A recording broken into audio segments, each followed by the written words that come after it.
Bem-vindas, bem-vindos ao podcast Histórias com Café. Uma boa prosa, um conto e aquele bolinho que acabou de sair do forno, com Aline Cântia e Bárbara Amaral. Pegue sua caneca, venha com a gente nessa jornada de afetos e narrativas.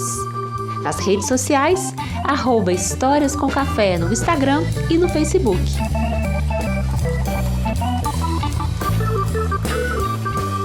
Olá, sejam muito bem-vindas, bem-vindos ao nosso podcast Histórias com Café. Para quem ainda não nos conhece, eu sou a Aline Cântia, sou contadora de histórias aqui de Minas Gerais e este é um projeto que começou durante a quarentena. Foi um jeito que a gente encontrou de encontrar os ouvintes e de ser alimentado pelos contos e pelas memórias. Foi mais ou menos lá pelo mês de março, eu estava em Portugal, a Bárbara estava aqui, a gente estava com saudade dos nossos cafés. E aí a gente falou assim, vamos nos juntar aí. A gente chamou outras pessoas aí, a Bel também naquela época estava com a gente, o Chicó, que é o nosso editor. E aí a gente está aqui juntas, eu e a minha querida amiga Bárbara, também contadora de histórias, mineira e agora mãe. Bem-vinda, Bárbara! Olá, gente querida! Estou muito feliz de estar hoje aqui porque eu tive que me afastar um tempinho, porque agora, como a Aline disse, eu sou mãe, tirei um tempinho pro Léo, que não completou nem 2 meses ainda, muito novinho, mas reservamos esse tempo para estar com vocês nesse podcast super especial que a gente está fazendo agora.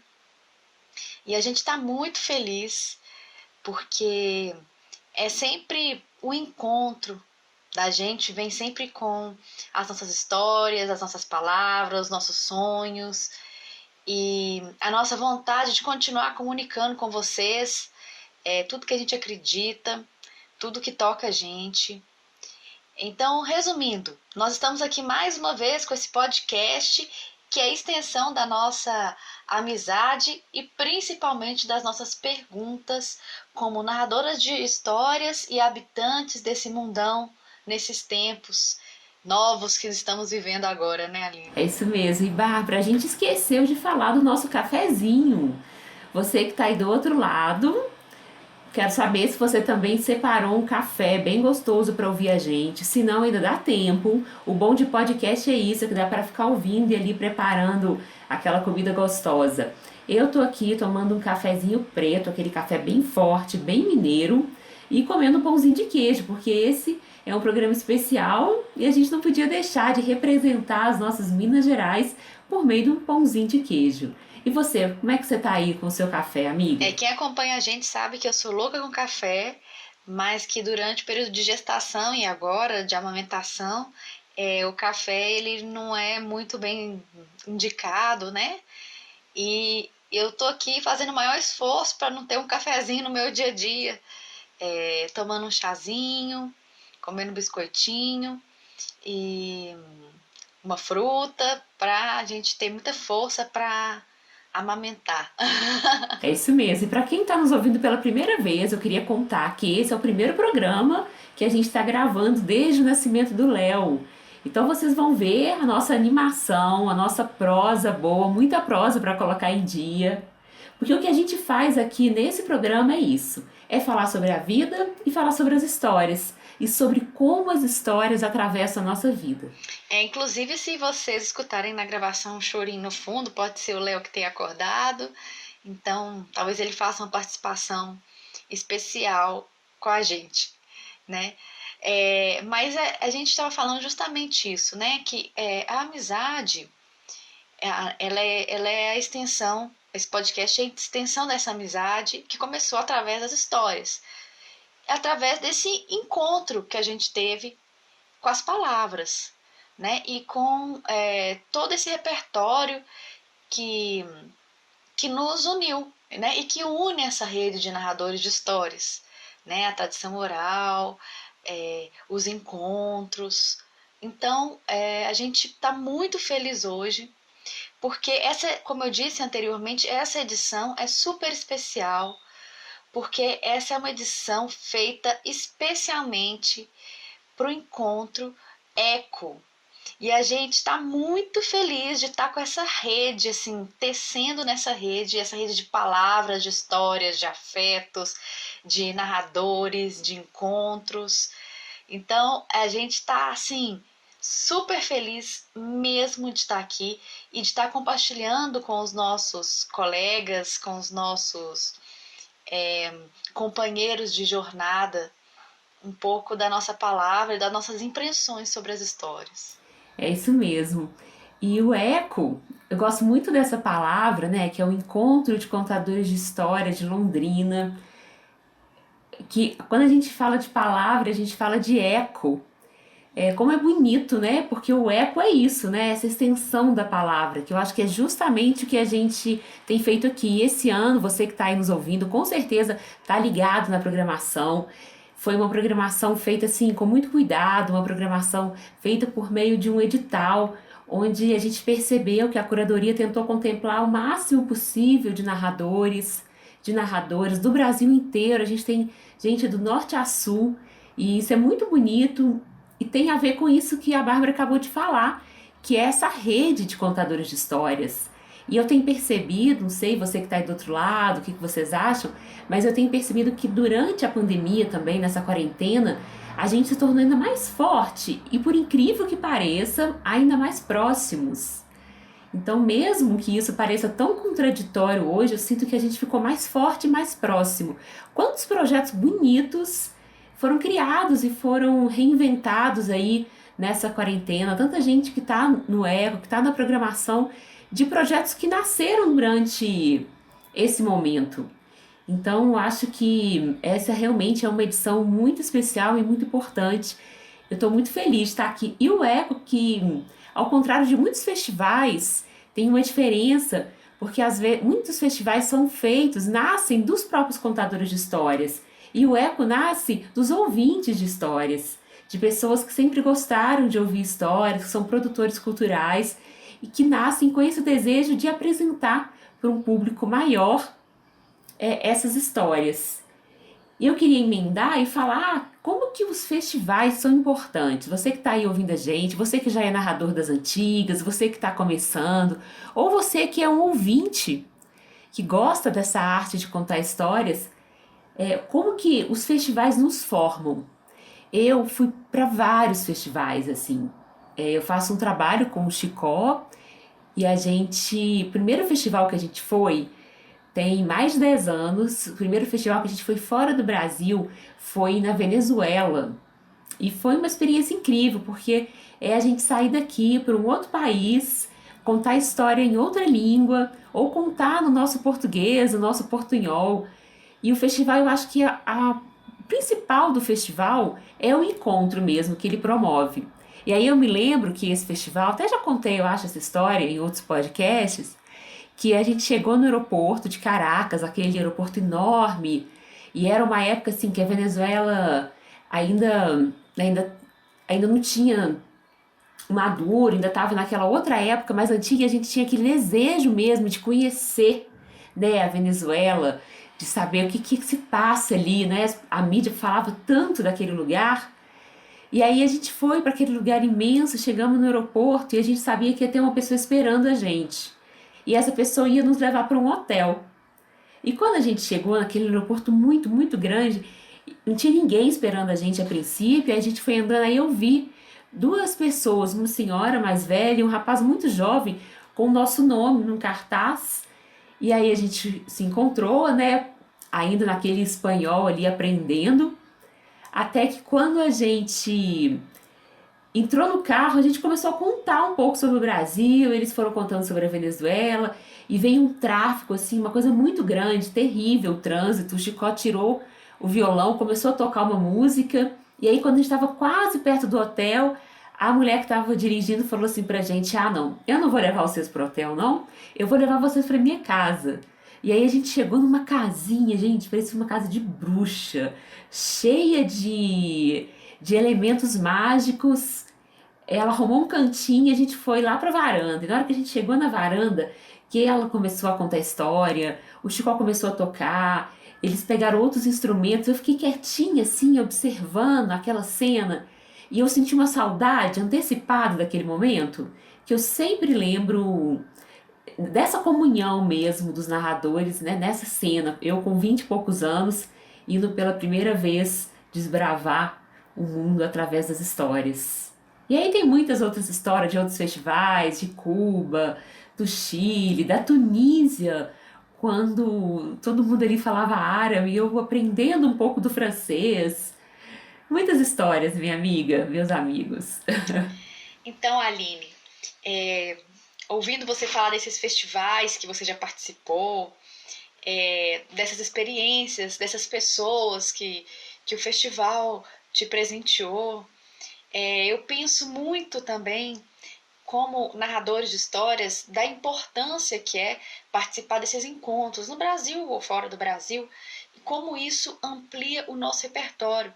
Porque, afinal de contas, o narrador de histórias, ele pode ser um viajante sem sair do lugar, como também ele pode ser alguém que vai para outros lugares e traz as boas novas, né? A gente vê muito isso, né, nas histórias, nesses arquétipos do narrador, né? Então eu fico pensando muito que toda vez que eu fui para um festival, o que mais mudou dentro de mim foram os meus repertórios, meu repertório, como que é, a gente amplia o nosso repertório e como a gente muda como narrador quando a gente se dá a oportunidade de ouvir e se surpreender com outros narradores. Como é importante nesses encontros a gente se abrir para a escuta. E é essa escuta que transforma a gente, né? E amplia o nosso olhar artisticamente falando, culturalmente falando também. E essa questão das línguas e dos idiomas, né? É muito lindo isso, porque eu já tive experiências em festivais, eu já tive uma experiência como público em um Boca do Céu uma vez, que eu vi a narração de histórias de uma narradora alemã, que eu não me lembro o nome, eu sou péssima em nome, mas eu entendi tudo que ela falava, eu fiquei assim impressionada. Como é que pode eu entender alemão? Como que a comunicação dessa história é muito maior do que o próprio idioma? E eu já tive também uma experiência no Peru uma vez que, quando eu terminei de contar uma história, uma senhora se acercou de mim e falou assim: Olha, minha filha, hoje toda essa plateia falou português com você. E o mais engraçado é que eu tava tentando falar espanhol. Mas é o nosso portunhol de sempre, né? Ela entendeu o meu português. Mas o que ela disse foi que as histórias, às vezes, fazem todos nós falarmos um único idioma, né? Eu acredito que através dessa fala dela foi isso. E outra experiência linda que eu tive também foi no Irã, quando eu contei uma história que seria da tradição oral brasileira, a história do João Bobão, né? Que é muito comum, a gente conta muito essa história aqui. E aí, no final da apresentação, uma senhora me procurou com um livro na mão e me mostrou um livro iraniano onde tem essa história, como tradição oral iraniana, e eu achava que era brasileira. Então eu percebi essa potência e essa universalização que é ser narrador de histórias e como as histórias, o lugar delas não é o Brasil, não é o Peru, não é o Irã, o lugar delas é no mundo. Né? Elas pertencem a todos nós. Então eu acredito que o eco e todos esses lugares que a gente teve nos transformaram muito. Né? E é isso que as histórias fazem, e o encontro através delas também. É isso mesmo, amiga, que bonito. Eu lembro que você contou, né, que no Irã, enquanto você contava, ainda tinha uma pessoa que fazia a tradução. Eu fico só imaginando, né? Você disse que as pessoas riam, que as pessoas até batiam a mão na perna de rir. Como que é possível? Olha, eu sou uma pessoa que falo português, estava tentando contar em espanhol, aonde uma iraniana traduzia do espanhol pro Farsi, se eu não me engano é essa a língua deles, E eles entendiam e a gente se comunicava, né? E como o público foi totalmente próximo, sabe? Como a mesma coisa de eu estar aqui em Belo Horizonte, numa escola, sentada numa cadeira com as crianças perto de mim. Eu me senti dessa maneira num teatro enorme no Irã, com pessoas que falam uma língua que eu não consegui pronunciar sequer uma vocalização dessa língua, de tão difícil que é. Bom, e agora, para a gente poder celebrar essa palavra e continuar a conversa, vamos convidar todo mundo que está aí do outro lado para fazer o seu café, o seu chazinho, sentar num lugar bem confortável e ouvir uma história. A gente vai contar uma história queniana, que é a história Carne de Língua. Uma pausa, um café e uma história para ouvir e para contar. Era uma vez um rei que se apaixonou perdidamente por uma moça. Depois do casamento, ela, que vivia na aldeia, foi morar no castelo do rei. Mas, assim que pisou lá, 6 meses depois, misteriosamente, caiu doente de cama. Ninguém sabia por que a rainha havia adoecido e o fato é que ela definhava a cada dia. O rei, que era muito rico, poderoso, mandou chamar os melhores médicos do mundo. Eles vieram, examinaram, mas ninguém conseguiu saber a causa da doença. O rei, então, mandou chamar os curandeiros mais famosos do mundo. Eles vieram, fizeram preces, prepararam poções e magias, mas também não adiantou nada. A rainha emagrecia diariamente. Dali a pouco, ela desapareceria por completo. E o rei, que amava sua esposa tão intensamente, decidiu: vou eu mesmo procurar a cura para a doença de minha rainha. E foi ele, pelo mundo, procurar a cura para sua esposa. Andou por cidades e campos. Andou por campos e cidades. Atravessou rios, desertos e mares. E foi num desses campos que ele avistou uma cabana, pequena, rústica, e ao chegar mais perto, ele aproximou o rosto da janela e viu lá dentro um casal de camponeses. O camponês mexia os lábios e na frente dele, a camponesa, gordinha e feliz. Ela não parava de gargalhar. Os olhos daquela mulher transbordavam felicidade, o corpo dela se aconchegava onde estava. E o rei começou a pensar: o que será que faz essa mulher ser tão feliz assim? Com essa pergunta na cabeça, ele respirou fundo e bateu à porta da cabana. Majestade, o que o nosso rei deseja?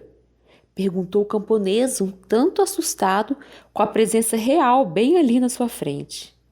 Eu quero saber, camponês, o que você faz para sua mulher ser tão feliz, saudável? A minha mulher está morrendo no castelo de tão triste. Mas é muito simples, majestade. Eu alimento a minha mulher todos os dias com carne de língua. O visitante pensou que tivesse ouvido errado. Carne de língua? O morador da cabana repetiu: alimento minha esposa diariamente com carne de língua. A situação era de vida ou morte e o rei, mesmo achando aquilo meio estranho, nem perguntou de que animal que era, agradeceu e voltou correndo para casa. Chegando lá, mandou chamar imediatamente à sua presença o cozinheiro real. Cozinheiro, prepare já um imenso sopão com carne de língua de tudo quanto é animal. O quê? Como assim, Vossa Majestade? É isso mesmo, você ouviu direito, carne de língua de todos os animais do reino. Corra, porque a rainha não pode mais esperar. O cozinheiro foi chamar os caçadores do reino. Passado algumas horas, ele tinha à sua frente línguas de cachorro, gato, jacaré, elefante, tigre, girafa, lagartixa, tartaruga, vaca, ovelha, zebra, sapo, coelho e por aí vai. No meio da noite, a nova sopa já estava pronta no caldeirão. O próprio rei foi alimentar a rainha com carne de língua. Entrou no quarto e ficou espantado com a aparência dela. Sentou-se ao seu lado, pegou uma colher do sopão e aproximou da boca de sua amada esposa. Com muito esforço, ela engoliu algumas colheradas daquela comida exótica. O tempo passou. O rei esperou, esperou, mas a rainha não melhorava. Muito pelo contrário, parecia que a morte a levaria a qualquer momento. Cansado de esperar, ele se desesperou. Se não fizesse algo, a sua mulher iria embora para sempre. Soldado, soldado, gritou. Um homem tão enorme, com sua armadura e espada, entrou no quarto. Escute bem, soldado. A rainha tem que ser transferida imediatamente para a casa de um camponês. Lá você encontrará uma mulher feliz, gordinha, risonha. Quero que você traga essa mulher até aqui. Ele então explicou ao soldado onde ficava a casa desse homem, bem no meio do campo, e essa era a sua última chance. O soldado então pegou a rainha pelo colo, a colocou na carruagem e a levou até a casa do camponês. Chegando lá, o homem ficou assim, assustado, entregou a esposa para que fosse viver no castelo e ali ficou, com a esposa do rei. Depois de 3 semanas, aquela mulher, que era tão feliz, estava magra e triste. O rei então decidiu ver como estava sua esposa. Chegando na cabana, pôs o rosto na janela igual da primeira vez. E não podia ser. A rainha gargalhava, já estava mais rosada. Ele nunca tinha visto ela assim antes. À sua frente, o camponês não parava de mexer os lábios. O rei bateu à porta. Novamente por aqui, majestade. O que deseja? Camponês, mas o que está acontecendo? A sua esposa está morrendo no meu castelo e a minha está aqui toda feliz e saudável. Me diga. Majestade, mas foi o que você fez com a minha esposa? Olha, eu fiz exatamente o que você mandou. Eu dei carne de língua de cachorro, de gato, sapo, coelho, girafa para minha rainha e para sua esposa também. Mas, meu caro, de nada adiantou. O homem riu, convidou o rei para entrar, ofereceu um café e disse: Vossa Majestade, você não compreendeu nada do que eu disse. Eu alimentei a rainha e também a minha esposa com carne de língua, mas da minha língua, as histórias contadas pela minha boca, pela minha língua. O rei escutou aquilo, meditou sobre aquelas palavras, lembrou-se também dos lábios daquele homem se mexendo, e parecia que agora sim ele havia entendido. Chamou sua esposa de volta e mandou a camponesa para a casa do camponês. Assim que a rainha entrou no castelo, o rei prometeu que lhe contaria histórias todas as noites antes de dormir. Ou melhor, que lhe ofereceria carne de língua. E a partir daquele dia, contam os quenianos que o rei contou uma história diferente a cada noite. E este povo africano ainda nos contou que nunca mais a rainha ficou doente. E nos ensinaram um segredo. As histórias fazem muito bem para as mulheres, para os homens, crianças, jovens, velhos e até mesmo para os reis.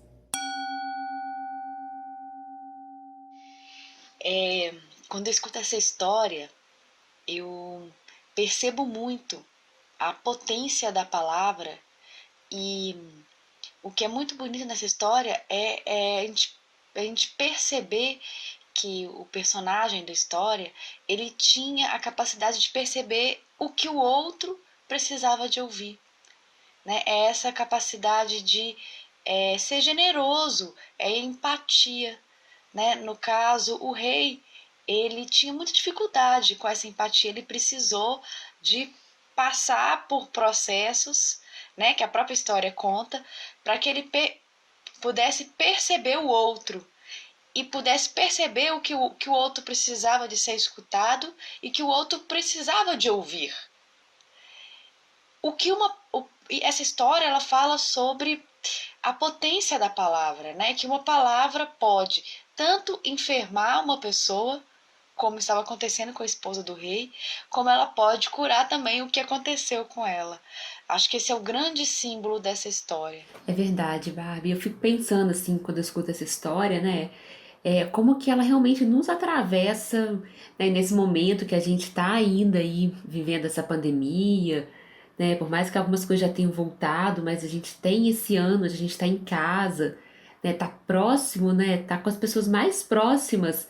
O que que a gente está servindo para essas pessoas, né? Que sopa que a gente está servindo? Será que a gente está servindo essa sopa para essas pessoas? Ver tanta gente adoecendo também.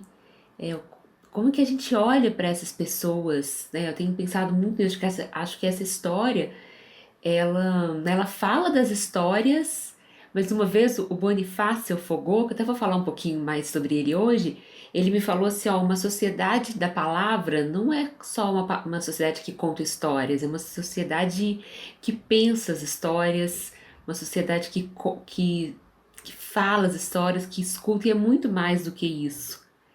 E eu acho que é isso, né? Eu acho que essa história, ela fala de relacionamento, ela fala de encontros, ela fala. Não, eu acho ela muito potente, assim. Acho que dá pra gente dividir essa história né, em várias facetas, assim, do que a gente vive, como contador de histórias e como ser humano mesmo, né? Como quem vive aí nesse dia a dia, de todo dia encontrar um caminho para estar com o outro da maneira mais gentil, da maneira mais potente que a gente puder. E essa sua fala me faz lembrar também um texto do Drummond, né, do nosso querido Carlos Drummond de Andrade, aqui dessas Minas Gerais, que ele diz assim: certas palavras não podem ser ditas em qualquer lugar e qualquer hora. Estritamente reservada para companheiros de confiança, devem ser sacramente pronunciadas em um tom muito especial, lá onde a polícia dos adultos não adivinha nem alcança. Entretanto, são palavras simples, definem partes do corpo, movimentos, atos de viver que só os grandes se permitem, e a nós é defendido por sentença dos séculos. E tudo é proibido, então falamos. Eu gosto muito desse poema, assim, porque eu acho que essa parte, assim, quando eu falo estritamente reservado para companheiros de confiança, quando a gente vai contar uma história, e não importa se a gente está contando história em casa, se é num palco, se é num teatro, né, se é numa biblioteca, quando a gente se propõe a dar essa palavra, a gente está reservando para os companheiros de confiança, e os ouvintes são ali os nossos companheiros de confiança, né? É muito bonito isso. A gente pode pensar, né, nessa palavra que está dita em tantos livros sagrados, né, e que através dela as coisas acontecem, né? Através dela é o ponto de partida e fez-se através do verbo se fez o mundo, né? Então a gente tem a palavra, ela é matéria também. Ela ela se é, como é que eu posso dizer para vocês? É como se ela nascesse, né? Quando você diz uma palavra, é como se ela faz parte do campo material, mas é como se ela nascesse materialmente. Ela cria sensações materiais, mesmo que seja no corpo, na escuta de outra pessoa, né? E faz-me pensar uma coisa, que durante muito tempo, Aline, e talvez ainda hoje em muitos lugares, a palavra e a verdade são sinônimos, né? Eu te dou minha palavra, né? Eu estou te falando a minha verdade, eu estou te entregando o que eu tenho de precioso, né? A minha convicção. Isso se deu principalmente por causa dos mitos da criação, né? Onde diziam que tudo foi criado através da palavra, igual eu falei, como verbo, com logos. E tem um texto do Ambatebá, que é até bem conhecido, que é a tradição viva, sobre o misto posto pelo povo Dogon, que é uma etnia da África Centrional. E se diz que a palavra foi revelada ao homem para que ele pudesse tomar consciência da própria humanidade. É muito bacana a gente pensar nisso, né? Porque a gente, como humanidade, se faz através dessa comunicação, que é a palavra, antes oral, depois escrita. Né? A gente se identifica, a gente se comunica, a gente cresceu, a gente se organizou quando a gente descobriu a palavra. Mas eu vou ler para vocês um trechinho desse texto. A tradição bambara do Komô ensina que a palavra, Kuma, é uma força fundamental que emana o próprio Ser Supremo, que se chama Maganigala, criador de todas as coisas. Ele é o instrumento da criação. Aquilo que Maganigala diz é, proclama o chantre do Deus Como. O mito da criação do universo e do homem, ensinado pelo mestre iniciador do Como, que é sempre um ferreiro aos jovens circuncisados, revela-nos que quando Magnala sentiu falta de um interlocutor, criou o primeiro homem, Ma. Por esse motivo, a maior parte das sociedades orais tradicionais considera a mentira uma verdadeira lepra moral. Na África tradicional, aquele que falta a palavra mata a sua pessoa civil, religiosa e oculta. E ele se separa de si mesmo e da sociedade. Seria preferível que morresse, tanto para si próprio como para os seus. E a gente vê hoje em dia como essa palavra, né, e até Walter Benjamin fala disso também, viveu esse processo, como essa palavra que era verdade, era essa palavra que significava ser a gente mesmo, a nossa própria humanidade, durante muito tempo nessas tradições antigas, hoje, né, e ao longo do processo histórico da humanidade, essa palavra ela perdeu um pouco o sentido e o valor. Né? A gente vê isso, a gente já falou em alguns podcasts, né? Agora a própria fake news, né? E outras situações em que a mentira se torna comum e a palavra é totalmente desvalorizada. Né? E como narradores de histórias, a gente se encontra num momento muito desafiador, porque a nossa palavra é tudo que a gente tem, ela é a nossa verdade, ela é o nosso valor, ela é o nosso meio, ela é a comunicação, a gente só é narrador através da palavra. Então, a gente tem uma missão de ser uma ponte entre essa palavra das tradições antigas para o mundo contemporâneo. A gente carrega essa possibilidade de trazer esse valor da palavra para um mundo onde a palavra, ao longo da humanidade, sofreu o processo de desvalorização, né, minha amiga? Nossa, eu até me emociono assim quando eu escuto essa parte do texto, né, que é considerar a mentira uma verdadeira lepra moral. Quando o homem mente, ele se separa de si mesmo e da sociedade. Eu acho isso assim, porque como isso foi banalizado e como que isso hoje é muito banalizado, porque todos os dias a gente recebe informações erradas. Né, isso que você falou dessas, que a gente hoje usa esse nome, né, de fake news. Mas o tempo todo, e a gente pode confiar na palavra do outro. Acho que a gente está vivendo uma crise tão grande dessa verdade hoje, que talvez a gente nem dê conta de falar tanto. Acho que talvez a gente vai dar conta disso daqui muitos anos, quando alguém for nos estudar, né? Porque, nossa, realmente não me assusta muito quando a gente para e volta, né? E a gente vê como que voltar na nossa ancestralidade é tão importante, é tão necessário. Porque só quando a gente volta e quando a gente lê um texto como esse, do Ambatebá, quando a gente, né, para lembrar por que surgiu a palavra, como que surge o primeiro comunicador, né, a primeira história, quando que um primeiro homem olhou para as estrelas e resolveu contar sobre elas para alguém que está ali do seu lado. Acho que quando a gente volta nessa coisa mais genuína, é como se o sagrado se fizesse novamente, a gente precisasse se conectar de outro jeito, né, a outras coisas. Sempre tenho tido algumas experiências assim ao longo da minha vida com relação a isso, algumas viagens, alguns encontros. Eu tento trazer isso para minha vida no cotidiano, mas eu me lembro quando eu fui morar numa comunidade quilombola no Calunga. Eu fui para lá para fazer uma matéria, que o Calunga é um quilombo, né, em Goiás. Eu fui para ficar umas 2 semanas lá, e quando eu cheguei eu descobri que eu não podia ficar 2 semanas para contar uma história que existia há tanto tempo, né? Eu precisava escutar aquela história primeiro. E aí lá eu percebia como o silêncio e a palavra eram muito fundamentais. Sim, não tinha escrita ali, então era a palavra. Então assim, tanto que eu cheguei lá pela palavra, porque eu conheci a dona Lió num encontro de parteiras, e ela falou assim: "Você vai ali em casa? Você podia ir ali em casa na Folia de Reis, eu moro num quilombo." E eu nem sabia que existia tantos quilombos naquela época. E aí eu falei pra ela assim: "Não, eu vou sim." Aí ela falou: "Você me dá a sua palavra?" Eu falei: "Não, eu te dou a minha palavra." E aí eu fui, né? Porque eu tinha dado a minha palavra para ela. E lá eu percebi como que a palavra é fundamental mesmo.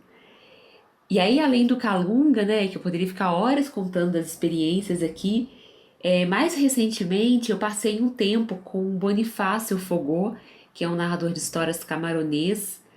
Ele vive agora na Espanha, e eu tive a oportunidade de conviver com ele um tempo na casa dele e acompanhando ele na trajetória, nos ofícios. E aí eu me lembro de quando eu fui assistir o Boni se apresentar numa universidade.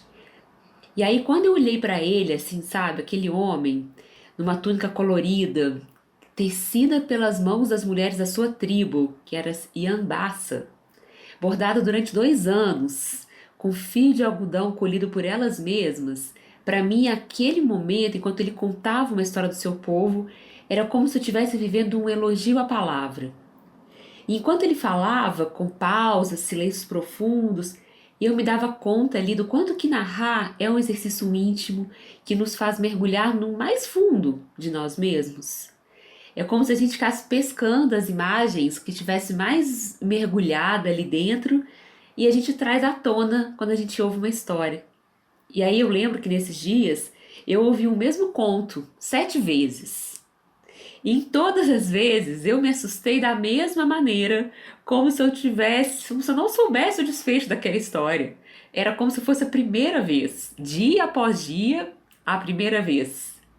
Porque eu acho que simplesmente assim eu me deslizava para dentro dos relatos, que são relatos que falam do cotidiano, né? Que explicam a vida, a natureza, as relações entre os homens e as mulheres.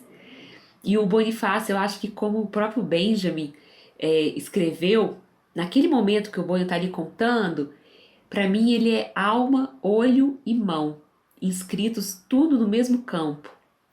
E o Boni fala dessa importância da palavra, né, lá na região onde ele vive, né, e ele fala que quando ele mudou para Espanha, o que era mais difícil para ele era como que a palavra era perdida. Às vezes ele fala, né, que para resolver um problema lá na comunidade dele, às vezes as pessoas ficam mais de 24 horas conversando.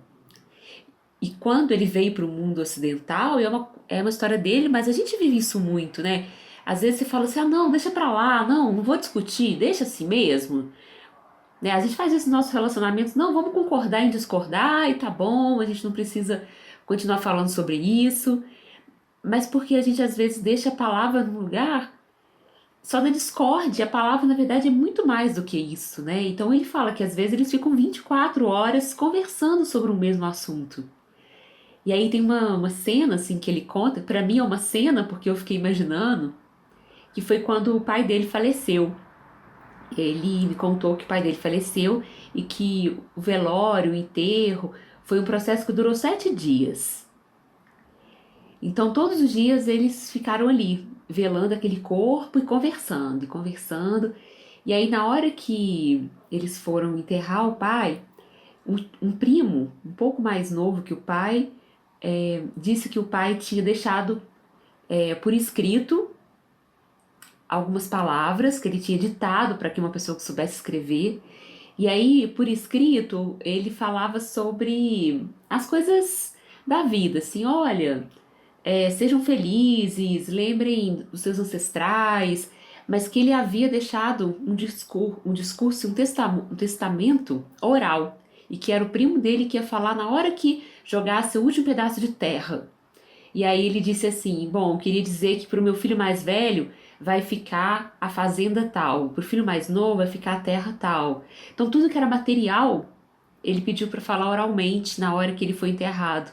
Então acho que isso mostra muito essa potência da palavra nesse lugar, que o que importa não é o que está escrito, né? O Ampatedá mesmo ele fala que a escrita é muito mais uma fotografia do saber do que o saber em si. É isso, acho que eu fiquei até meio emocionada de lembrar dessa história. Isso tudo que você me fala e você falou me fez pensar muito sobre o fato de que a palavra, tanto nessa história quanto para o narrador, como nesse seu relato, ela mostra algo que ela é sagrada, né? E ela perdeu, né, esse poder de ser sagrada ao longo do tempo. Mas ela ainda continua sagrada, e nas histórias, e quando a gente conta uma história, a gente percebe isso.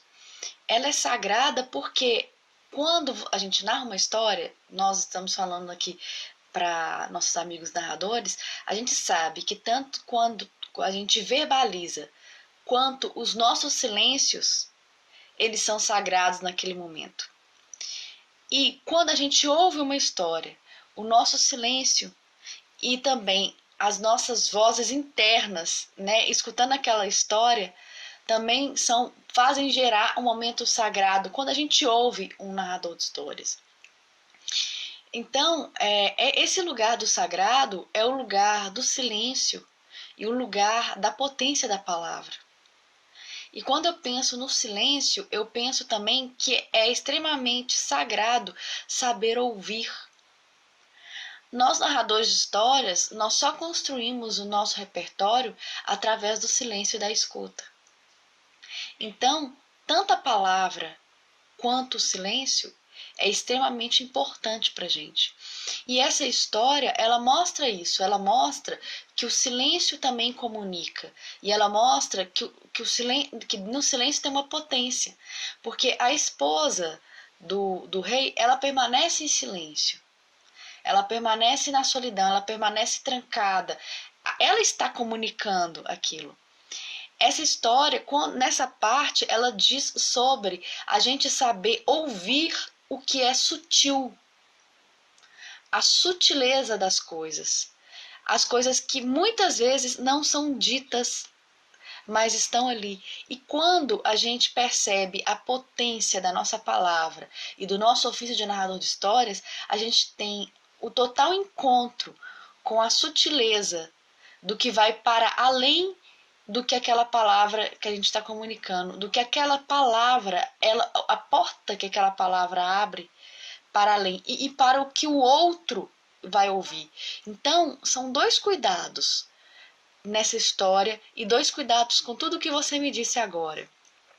O cuidado para a gente, que é narrador, nunca esquecer que a gente precisa ouvir, e o cuidado que a gente, que é narrador, precisa ter com o que a gente está falando para o outro ouvir. Então a palavra, ela não é só dita, ela é escutada. Então é um processo de silêncio e um processo de verbo, de comunicação. Sim, e você falando, eu me lembrei muito de duas narradoras contemporâneas nossas, que eu acho que são duas narradoras que trazem o silêncio, a pausa de uma maneira muito potente, que é a Josiane Geroldi e a Alinete Matias, e que são duas pessoas que vivem, né, nos lugares também onde há um pouco mais de silêncio. Eu me lembro quando a Linete, que é uma narradora de histórias lá de Alagoas, quando ela veio para o Candeia, para a primeira mostra que a gente faz aqui em Belo Horizonte, e no final da história dela, quando ela contou que o rio estava morrendo, ela é do Rio São Francisco, ela ficou em silêncio, porque ela falou que nenhuma história veio mais naquele momento. E a plateia inteira ficou em silêncio, e a gente ficou em silêncio durante 14 minutos. Imagina, né? Nesses mundos do espetáculo, né? Da espetacularização, onde a gente não consegue, assim, né? Terminou, a gente já bate palma, começou uma música, a gente já quer acompanhar no ritmo. E eu lembro que eu marquei, a gente ficou 14 minutos em silêncio. Quanta coisa foi dita naquele silêncio, né? Então, assim, a Linette, quem não conhece, acho que é uma pessoa para escutar e para pensar um pouco sobre isso que a gente está falando, assim. Eu acho que o silêncio que mora nas pausas dela são muito importantes, até para nos ensinar mesmo sobre como contar histórias. Aline, esse relato, né, que você deu agora da Linette, eu tive a honra de estar presente nesse momento, né, onde ela esteve por 14 minutos em silêncio e a plateia também totalmente emocionada, né, porque o silêncio repercutiu na gente, ecoou na gente, né, ali por 14 minutos. E isso me faz lembrar e pensar muito no nosso ofício de narrador de histórias sobre a nossa relação com o tempo, com o valor do silêncio e o valor da palavra. E eu vou colocar esse questionamento para uma questão muito prática, mas que não é tão prática assim, porque realmente precisa ser questionada. A Linette, ela ficou 14 minutos em silêncio, né? É porque ela estava num lugar onde as pessoas estavam ali abertas a isso. Mas como narradores de história, a gente sabe que nem sempre a gente tem o privilégio, igual você falou, né? Não é nem privilégio, né? Nem sempre a gente tem a abertura para poder comunicar em silêncio por 14 minutos. Acontece muito do nosso tempo, da nossa palavra ser ter um valor econômico, né? Um valor de dinheiro. Então, me fez lembrar muito esses 14 minutos, porque eu lembrei de uma vez, eu acho que todo narrador já deve ter passado por isso, que uma pessoa quis me contratar, eu falei com ela o valor, mandei o orçamento, falei que era uma média de 50 minutos, 60 minutos de apresentação, e ela me perguntou: se for 15 minutos, eu posso, se eu te contratar só 15 minutos, vai ser um quarto do seu trabalho, do valor do seu trabalho, né? Aí eu falei: caraca, estão colocando o valor do dinheiro no meu tempo, assim, total, né? E eu fiquei pensando, o quanto vale nossa história? Qual que é o tempo da nossa apresentação como narradores de histórias, né? Na verdade, o valor da história é um valor imensurável. É o valor que vai ter do encontro com aquelas pessoas ali, né? Mas nós vivemos disso. Mas eu fico pensando, qual que é o tempo que deve ser. E muitas vezes a gente escuta: ah, não, uma apresentação deve ser no mínimo de tanto e no máximo de tantos minutos, né? A gente escuta muito essa padronização do tempo. E eu fico pensando, qual que é o tempo? O tempo é o tempo da palavra, o tempo é o tempo da história. E a gente, infelizmente, não vive numa sociedade assim que, como o rei está adoecida, porque esse rei estava muito mais adoecido que a esposa dele, aonde a gente pode responder a uma pessoa assim: qual que é o valor, qual que é o tempo da apresentação? O tempo da história. Né? Muitas pessoas vão ficar: e qual que é o tempo da história? Vamos mensurar isso. Então, esse relato da Linette, né, e essa experiência que eu tive a oportunidade de viver, e essa história, elas falam muito sobre esse valor também, do tempo em que as histórias são compartilhadas, que a palavra é compartilhada, né, que é o tempo da escuta e que é o tempo da entrega. E esse tempo, ele não tem valor, ele não é mensurável, ele é o tempo que acontece ali, né, que a história nos oferece. O camponês, tanto que toda vez que o rei vai lá, o camponês está contando histórias, né? Tá servindo carne de língua. E sabe que assim, eu demorei um pouco para perceber isso tudo que a gente está falando hoje, isso que você falou, e eu acho que eu só consegui perceber por causa das conversas que eu tenho com os meus companheiros, contadores de histórias, com as conversas que eu tenho com você, com as mesas que a gente já teve a oportunidade de realizar ou de assistir em outros festivais. Nossa, eu lembro assim de situações que eu já passei em que eu fiquei muito ansiosa por causa do tempo mesmo, de terminar a apresentação, olhar assim para o meu companheiro que estava tocando e perguntar para ele assim, quanto tempo deu? Com medo da repressão que ia ter quem estava me contratando, né? Já aconteceu de eu estar contando e terminar assim, não teve jeito, a história terminou ali. E aí alguém que estava na minha frente meio que apontou pro relógio, tipo assim, continua. E eu não tava vindo mais história naquele momento, sabe? Já tava todo mundo numa outra energia. Então, assim, várias situações desse tipo, assim. Eu lembro de uma vez que eu trabalhei numa escola que eles me contratavam para a cada. Eu contava uma história de 20 minutos, parava 10 mais 20 em cada sala. Eu e o Chico, a gente ia de sala em sala, e aí eu tinha 10 minutos de folga, assim, né, de repouso. Aí eu tava sentada no corredor, e aí a diretora dessa escola, que também, né, sofre vários outros tipos de pressão, falou pra mim assim: você tá nos 10 minutos, né? Nossa, eu me senti tão mal com aquilo, tão mal, que eu não consegui voltar mais na escola. Eu não consegui porque aquilo me feriu de tal forma que era tipo assim, era o descanso da minha palavra, né? Então, aí eu mandei um e-mail falando que eu não iria mais e aí ela me respondeu e falou: "OK, todos nós somos substituíveis". Então, assim, essa história me marcou muito, mas eu acho que é por ter vivido isso, essas situações todas, que hoje, né, eu tenho um argumento, né, eu consigo chegar numa escola. Porque é isso, né, as pessoas, isso que você falou também, não só do tempo, mas do repertório também, né? A gente tem temáticas, a gente pode fazer um espetáculo com temáticas, mas assim, a gente não precisa estar sempre naquele lugar, né? Ah, você conta história sobre o quê? Muitas vezes, né, ligam pra gente e falam, ah, mas você conta história como assim? Mas é sobre o quê? Né? Ou então vão contratar e falam, você conta história para incentivar a leitura? Tá, mas conto, mas não é só isso. Né? Isso pode ser também, mas não é só isso. Ah, você conta história da tradição oral? Conto, mas não é só. É muito mais do que isso, né?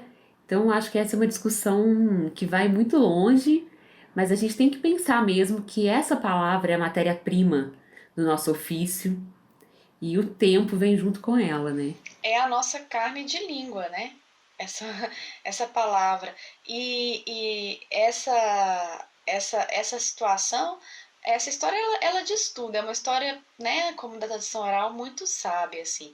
Porque essa sociedade que não entende a palavra, que quer mensurar, às vezes, né, o valor da palavra, é o rei que estava ali perdido, falaram com ele, ah, é carne de língua. Ele mandou cortar um monte de carne de língua de bicho, né, e mandou fazer uma comida com carne de língua, né? É mais ou menos isso que muitas vezes a sociedade compreende quando um narrador de histórias tenta comunicar, né? Então, cabe a nós narradores é, também é, educar, compartilhar o que é a nossa carne de língua e deixar claro isso para as pessoas, para o nosso público, né? O que a gente está indo fazer, né? O que é a nossa carne de língua? Qual que é o valor da nossa palavra, né? Porque isso também é um processo que a gente vai viver junto com esse público, junto com essas pessoas que vão até a gente escutar nossas histórias.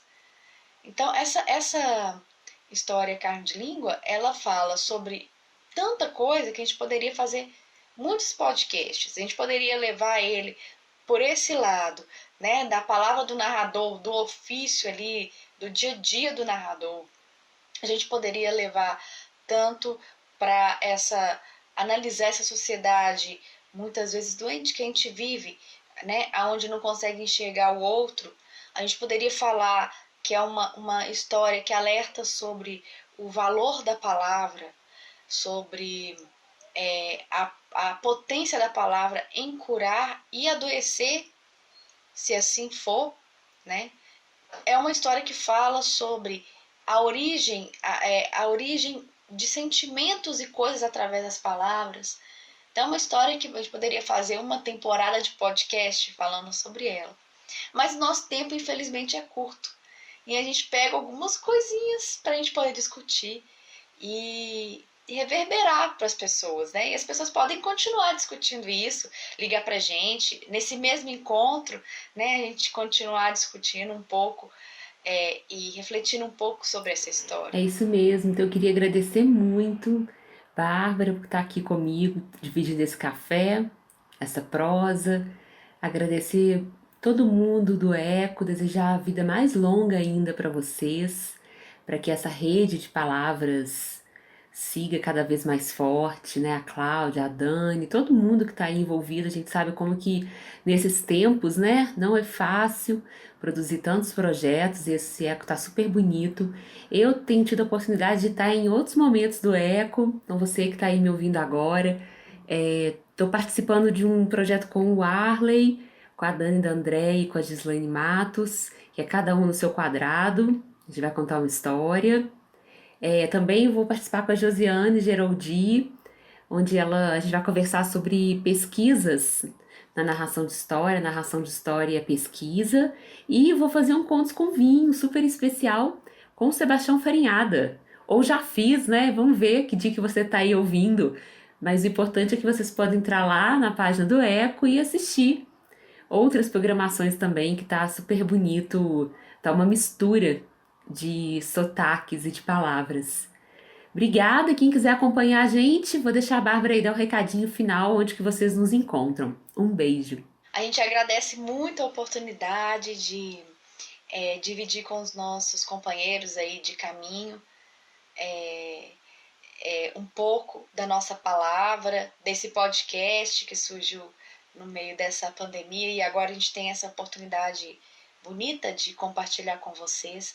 Desejar que essa nossa rede de narradores de histórias e ouvintes seja cada vez mais ampla e forte, que esses encontros sejam realmente para a gente poder costurar essas palavras entre a gente e nos fortalecer.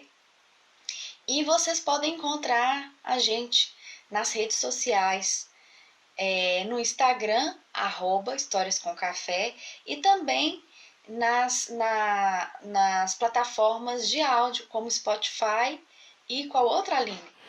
Google Podcast, Anchor. Então vocês podem encontrar a gente e escutar outros episódios do nosso podcast, que agora eu estou um pouco mais ausente, porque eu estou com o Léo, que inclusive está agora aqui pertinho de mim, vocês não estão escutando ele, mas que a gente tem feito de uma maneira muito bonita nesse tempo. A Aline, né, tem feito de uma maneira muito bonita, chamando outros companheiros de caminhada para tecer essas palavras nesse podcast Histórias com Café.